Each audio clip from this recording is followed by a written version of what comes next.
Hey everybody, welcome back to Stack Snacks. I'm John Siwicki, and today we're going to look at how to add and use plugins with ChatGPT.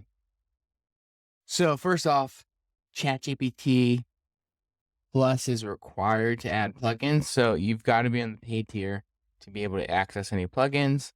And so first and foremost, you gotta spend the $20 a month. There's really no way around that yet. No free trials just yet, but I did see that they may be rolling out free trials soon, so we might be able to get you in there without paying just yet. But everything's behind a paywall right now, so just keep that in mind as we go through this. So first off, I think you still need to, just in case. So when you sign up, you actually do have to check off in the beta features plugins.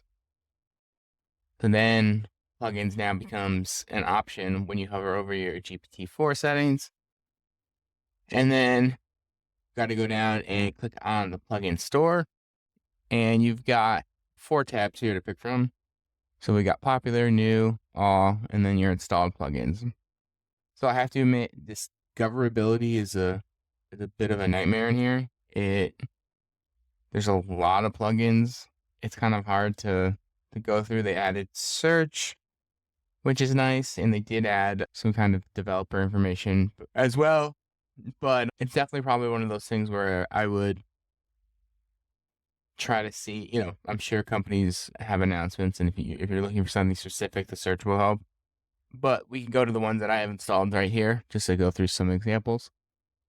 So you can see we've got a handful installed, and each one of them links off to some developer terms and just some terms and conditions that you can take a look at, and an email address as well, which is helpful because sometimes some of these you just don't know exactly, who makes them, where they come from. Some of them are just, obvious, like Canva.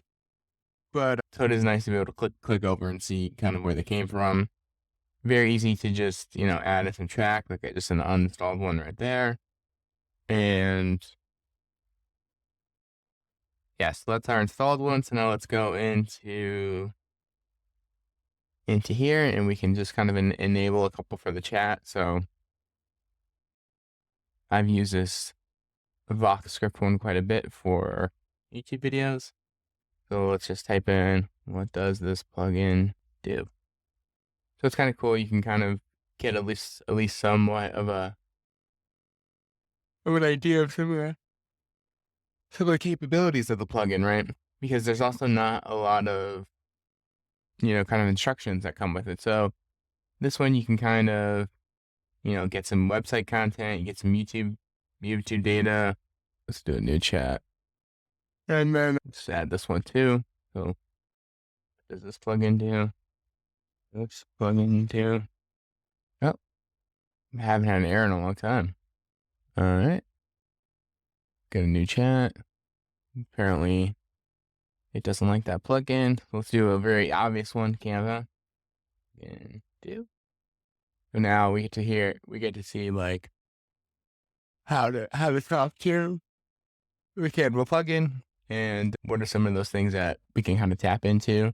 So that's kind of it, really. That's kind of how you get started with plugins.